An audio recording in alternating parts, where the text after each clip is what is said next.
तो आइए दोस्तों, आपका फिर से स्वागत है आपके अपने YouTube channel genius academy study point पर। तो जैसा कि आपने थंबनेल देख कर ही क्लिक किया होगा कि आज हमको वर्ण के बारे में इतना कुछ सीखने को मिलेगा, शायद पूरे मार्केट में मैं दावे के साथ कह सकता हूँ पूरे YouTube चैनल पर ऐसा वीडियो आज तक भी अपलोड नहीं हुआ है जो मैं आज पढ़ाने वाला हूँ। तो आप पढ़ करके ये बात ज़रूर अनुभव कर लीजिएगा। तो आइए स्टार्ट करते हैं। तो आज का हमारा टॉपिक है वर्ण विचार। चलिए, तो वर्ण में पढ़ते हैं पहले कि वर्ण क्या है, वर्ण किसे कहते हैं। तो वर्ण एक प्रकार का ध्वनि है। लोग सिंपल कहते हैं वर्ण का अक्षर है, वर्ण का अक्षर नहीं है। वर्ण क्या है? ध्वनि है जिसका खंड या टुकड़ा नहीं किया जा सकता है। जैसा कि हमने लिखा है कि वर्ण किसे कहते हैं, तो वर्ण उस मूल ध्वनि को कहा जाता है जिसका खंड या टुकड़ा नहीं किया जा सकता है। जैसे आप देखिएगा, जैसे यदि हम लिखे हैं तो जैसे ओ हो गया, ई हो गया, कोहलंत हो गया, चौहलंत हो गया, पौहलंत हो गया, इसका हम खंड या टुकड़ा नहीं कर सकते हैं। ये एक ऐसा वर्ण है जिसका हम खंड या टुकड़ा नहीं कर सकते हैं, इसलिए इसको वर्ण कहेंगे। और वर्ण एक ध्वनि है जिसका खंड या टुकड़ा हम नहीं कर सकते। तो ये आगे जानते हैं। तो जिस प्रकार जैसे हम कह सकते हैं राम, राम, या आप बोल दीजिए गाय, तो क्या हम इसको वर्ण कह सकते हैं? जरा सोचिए आप, क्या इसको वर्ण कह सकते हैं? नहीं, हम इसको वर्ण नहीं कह सकते हैं, क्योंकि वर्ण उस मूल ध्वनि को कहा जाता है जिसका खंड या टुकड़ा नहीं किया जा सकता है। लेकिन राम का हम टुकड़ा कर सकते हैं, गाय का हम टुकड़ा कर सकते हैं। जैसे राम के यदि हम टुकड़ा करें तो राम को हम 4 भागों में तोड़ सकते हैं। जैसे देखिए यहाँ पर रोआकर है, इस रोहलंत हो जाएगा, फिर आकर हो जाएगा, फिर से मोह है तो मोहलंत होगा, फिर ओ होगा। तो राम को हम 4 ध्वनि में तोड़ सकते हैं, इसलिए राम वर्ण नहीं है। लेकिन हाँ, जैसे रोहलंत ध्वनि है, आ ध्वनि है, मो ध्वनि है और ओ ध्वनि है, छोटा छोटा ध्वनि है, मतलब ये वर्ण है। ठीक है बच्चों, तो आगे देखते हैं। उसके बाद वर्ण के बारे में समझ चुके हैं और वर्ण के प्रकार के बारे में हम देखते हैं। तो वर्ण के कितने प्रकार होते हैं? तो वर्ण का मूलतः 2 प्रकार होता है। लेकिन उससे पहले हम थोड़ा ये जानने का प्रयास करते हैं कि भाषा की सबसे छोटी इकाई, भाषा की सबसे छोटी इकाई को हम वर्ण कहते हैं। कोई भी जैसे हम भाषा बोलते हैं, इस भाषा की जो सबसे छोटी इकाई होती है वो क्या होती है बहू? वर्ण होता है। वर्ण से छोटी कोई भाषा की इकाई नहीं होती है। तो आगे देखते हैं। फिर उसके बाद कहा जाता है, आप जानते होंगे ये बात कि वर्ण का जो समूह होता है, वर्ण का समूह, तो वर्ण के जो समूह होते हैं, वर्ण के समूह को हम लोग वर्णमाला कहते हैं। क्या कहते हैं बाबू? वर्णमाला कहते हैं, वर्णमाला कहा जाता है। तो वर्ण के समूह क्या बोलते हैं बालक? वर्णमाला कहते हैं। तो आगे देखते हैं कि और अभी वर्तमान में हिंदी व्याकरण के अनुसार हिंदी में जो वर्ण होते हैं वर्णमाला में टोटल 48 वर्ण होते हैं।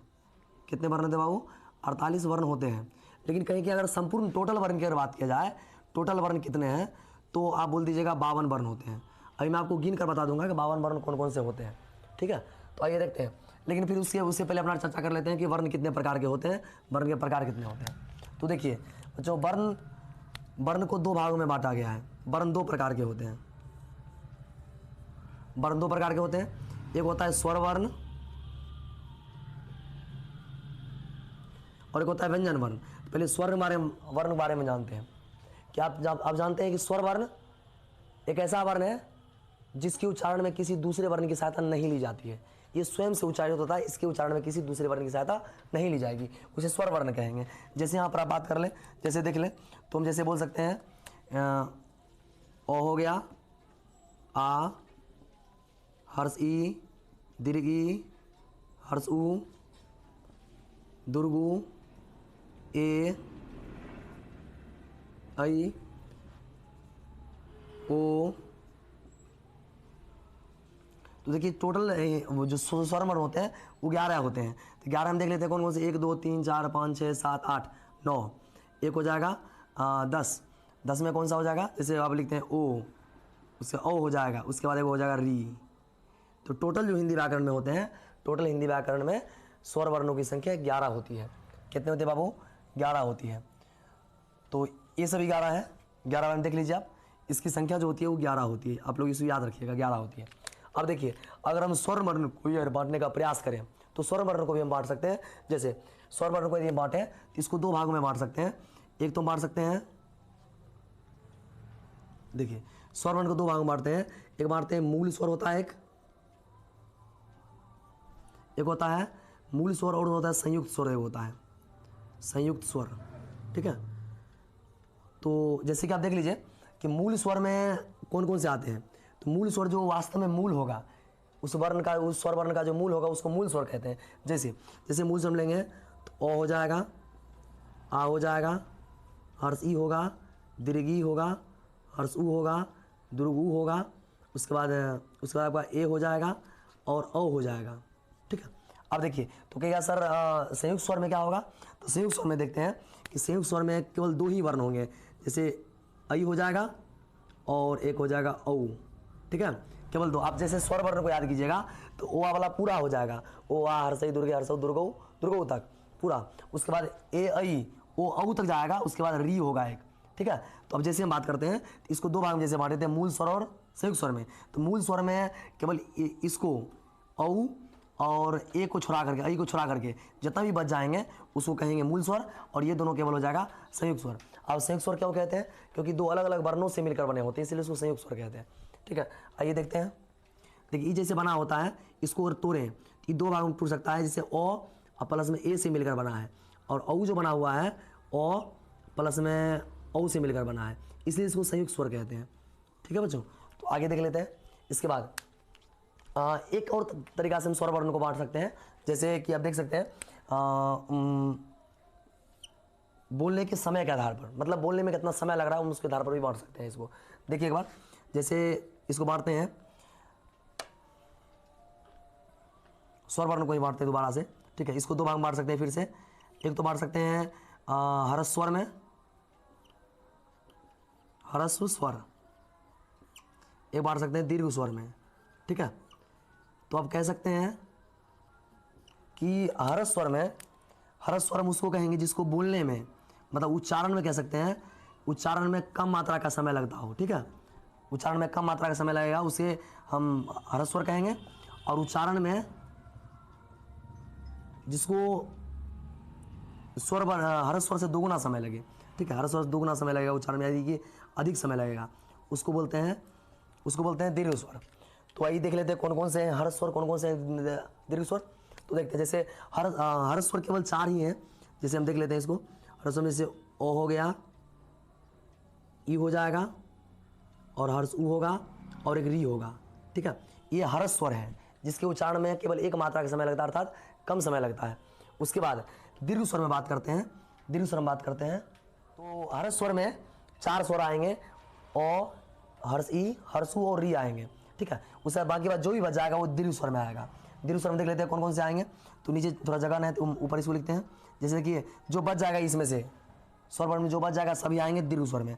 देख लेते हैं आगे, जैसे आ हो गया, दीर्घ ऊ हो जाएगा, दीर्घ ई हो जाएगा, ए हो जाएगा, आई हो जाएगा, ओ हो जाएगा, और औ हो जाएगा, ठीक है। इसमें देख सकते हैं 1 2 3 4 5 6 7 4 11 हो गया। तो दीर्घ स्वर मतलब हुआ जिसके उच्चारण में 2 गुना समय लगे हरस्व स्वर की अपेक्षा, ठीक है बच्चों।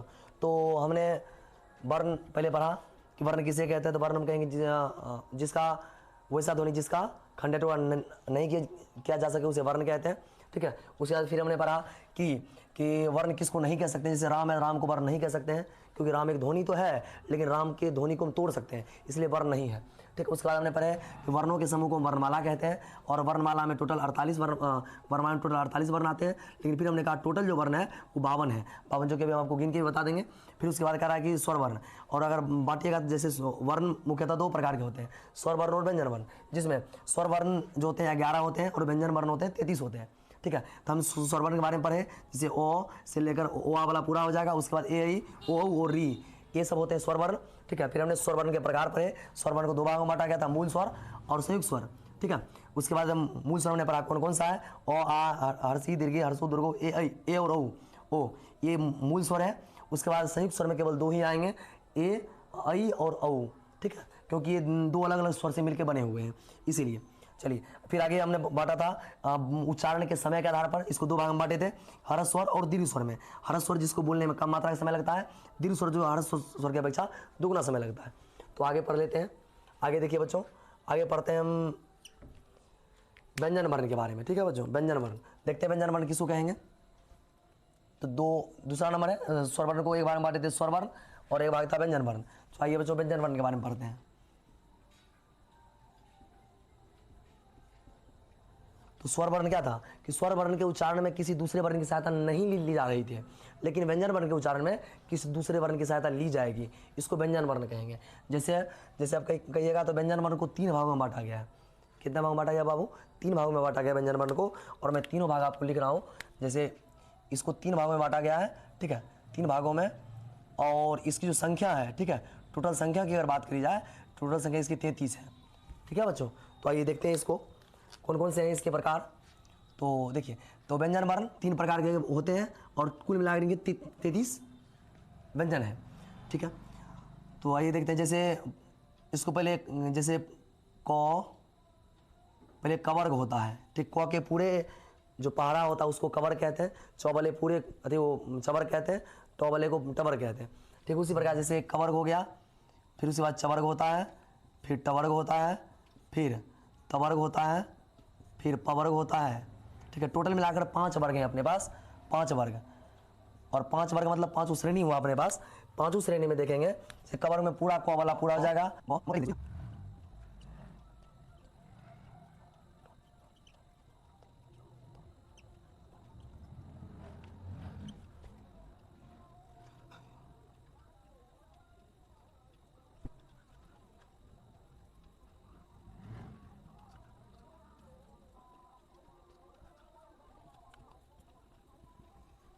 तो ये हमने इसको लिख दिया है और देखते हैं आगे। देखिए, जैसे अपने को लोगों ने बताया था कि व्यंजन वर्ण को 3 भागों में बांटा गया है और इसकी संख्या तो टोटल 33 है।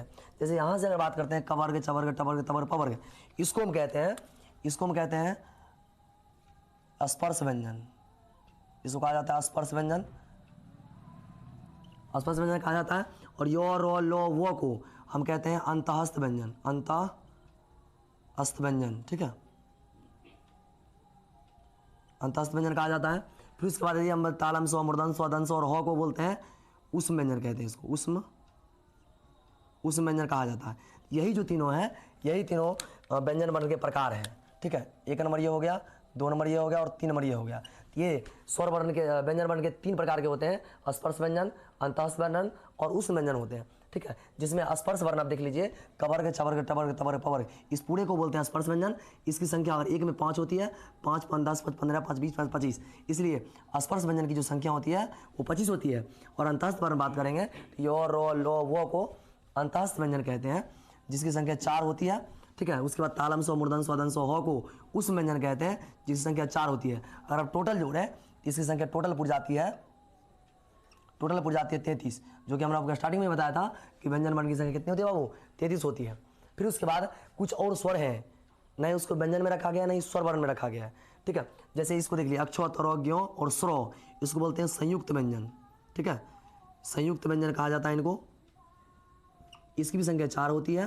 ठीक है, उसके बाद देखिए अनुस्वार और विसर्ग, जैसे अंग और अह जो होता है, अनुस्वार और विसर्ग, इसको अयोगवाह कहा जाता है, अयोगवाह। ठीक है, अयोगवाह व्यंजन कहा, अयोगवाह वर्ण कहा जाता है इसको। और देखिए, आपने कभी लिखा हुआ देखा होगा, जैसे ये इसको बोलते हैं बड़ी रो, इसको बोलते हैं बड़ी ढो। ठीक है, इसको बड़ी रो, इसको बड़ी ढो कहते हैं, चूंकि एक रो होता है छोटी रो, जो कि ये है रो, छोटी रो, और एक ढो जो होता है, छोटी ढो ऐसा होता है, टोठो वाला ढो, लेकिन ये क्या है, नीचे में बिंदु है, नीचे में बिंदु है, इसीलिए इसको हम तलबिंदु वर्ण भी कहते हैं, तलबिंदु वर्ण या द्विगु व्यंजन कहते हैं, द्विगु वर्ण कह दीजिए आप, द्विगु वर्ण कहते हैं इसको। ठीक है, क्योंकि द्विगु मतलब कि इसके 2 गुण हैं, एगो ई रो हो गया, एगो ई रो हो गया, ऐसे वाला, एगो ये बड़ी ढो हो गया, एगो छोटी ढो हो गया, इसे द्विगु कहेंगे। और तलबिंदु इसलिए कहें क्योंकि इसके तल में क्या है, बिंदु है। तो आइए, हमने आपको बता दिया है सभी वर्ण के बारे में, आप जान चुके हैं। ठीक है, जैसे अयोगवाह की संख्या होती है 2, ठीक, उसके बाद तलबिंदु की भी संख्या होती है 2। अब गिनिए, हमने आपको पहले ही बोला था, हम आपको 52 वर्ण गिन कर पूरा देंगे। आप देख सकते हैं, जैसे मान लीजिए अभी यहाँ पर कितना था, 11 था स्वर वर्ण, फिर उसके बाद व्यंजन वर्ण पे आते हैं, तो व्यंजन वर्ण था 33 को। आप गिन लीजिए, एक बार गिन कर पूरा भी सकते हैं इसको।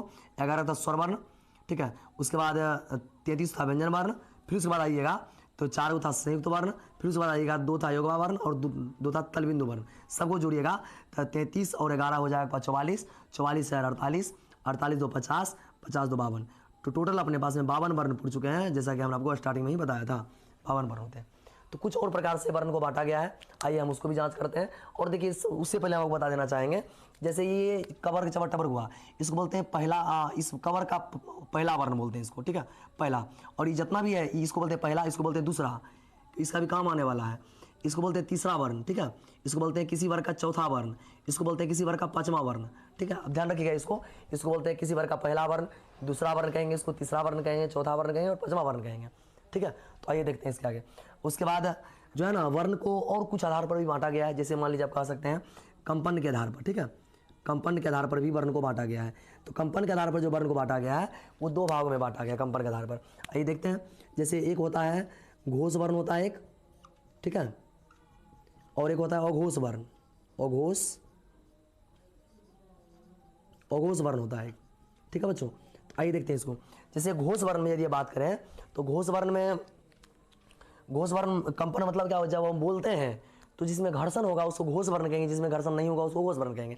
लेकिन चूंकि परिभाषाएं क्या कभी भी आज तक नहीं किसी एग्जाम में पूछा है, नहीं कभी पूछेगा, आपको पढ़ना है कि कौन सा घोष वर्ण है और कौन सा अघोष वर्ण है। तो आइए देखते हैं। देखिए आपको अगर नहीं याद है इसके लिए मैं एक ट्रिक बताऊंगा आपको, ट्रिक आपको ध्यान में रखना है बच्चों कि घोष मतलब कभी आप लोग देखे हुएगा, जैसे बच्चा रोता है तो घोषता है, वो घोषता है, हम मतलब कि इतना रुपया लेंगे, इसी प्रकार से।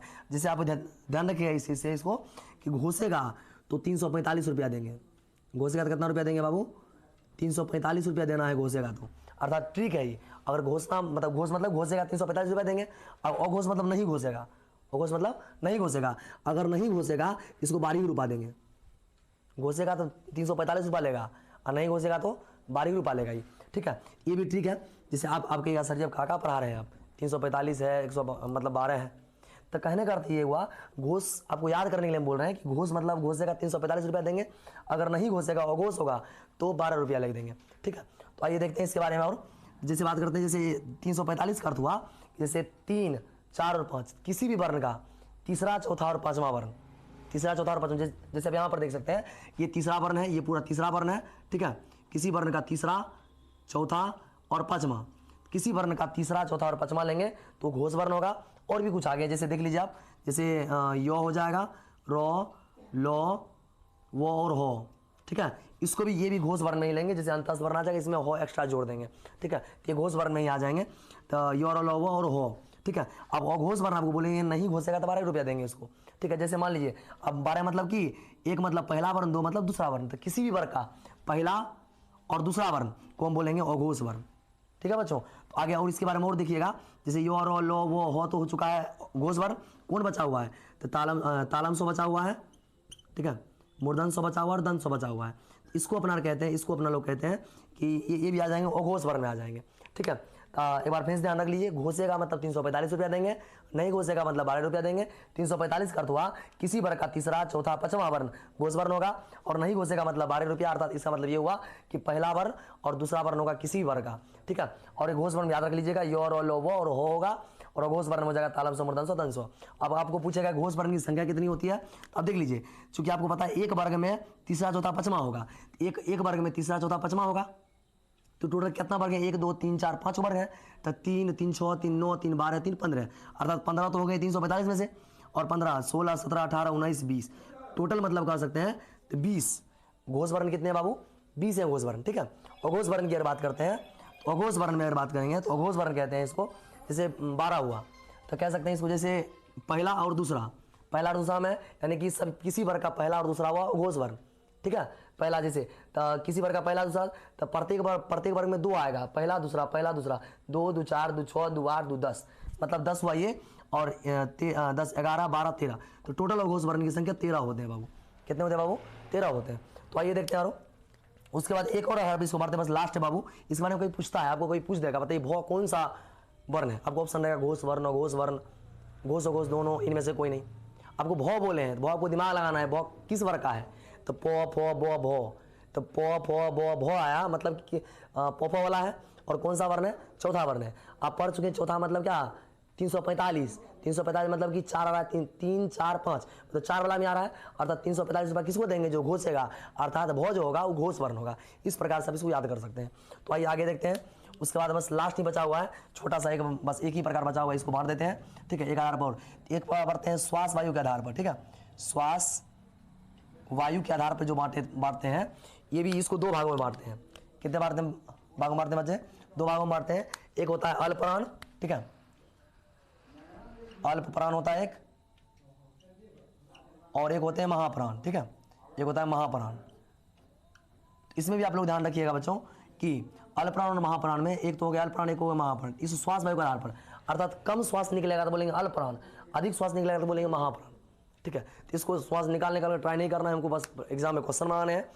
तो ऐसा कहिएगा, अल्प प्राण बोलिएगा कि 135, अल्प प्राण ध्यान रखिएगा 135 है इसका ट्रिक है 135। और जो भी अंतस्थ वर्ण वाला जो बोले थे पहला वाला, जैसे होगा यो, रो, लो और वो, ठीक है। और महाप्राण हो जाएंगे तालम 100। और देखिए पहला नंबर क्या अल्प प्राण हो गया 135, और महाप्राण कौन कौन से बच गए हैं? महाप्राण बच जाएंगे आपको कौन? 24 हो जाएगा महाप्राण कितना हो जाएगा बाबू? 24 हो जाएगा। और एक्स्ट्रा में कौन सा हो जाएगा?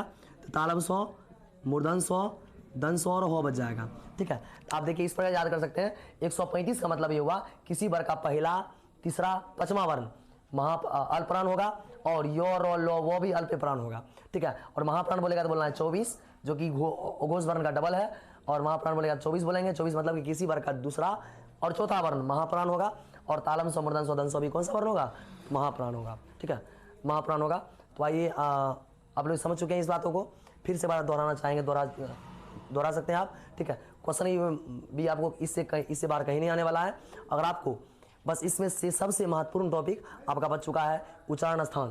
तो उच्चारण स्थान के बारे में आपको यहाँ पर आई बटन में एक लिंक होगा, आपको इसके ऊपर में एक वीडियो शो हो रहा होगा जो कि उच्चारण स्थान का होगा, वो जरूर एक बार देख लें, ठीक है। उससे 2 अंक तो निश्चित रूप से हर एक एग्जाम में पूछे जाते हैं। तो आई होप आपको समझ में आया होगा बच्चों। अगर आप चाहते हैं इसका स्क्रीनशॉट ले लें इसका। और अब यदि चाहते हैं इसका बने बनाए हुए नोट्स हमको अगर प्रोवाइड हो जाए, मिल जाए, तो आप हमारे टेलीग्राम चैनल से जुड़ सकते हैं। वहाँ पे बच्चों को टेस्ट 10th और 12th वाले बच्चों के टेस्ट की भी व्यवस्था की गई है। आप वहाँ पर टेस्ट भी लगा सकते हैं रिवीजन के लिए। और जितने भी मटेरियल होंगे पढ़ाई के मटेरियल और जितने भी नोट्स होंगे, उस नोट्स को हम उसी टेलीग्राम चैनल पर अपलोड कर दिया करेंगे। तो तब तक के लिए फिलहाल आप इसको स्क्रीनशॉट ले सकते हैं।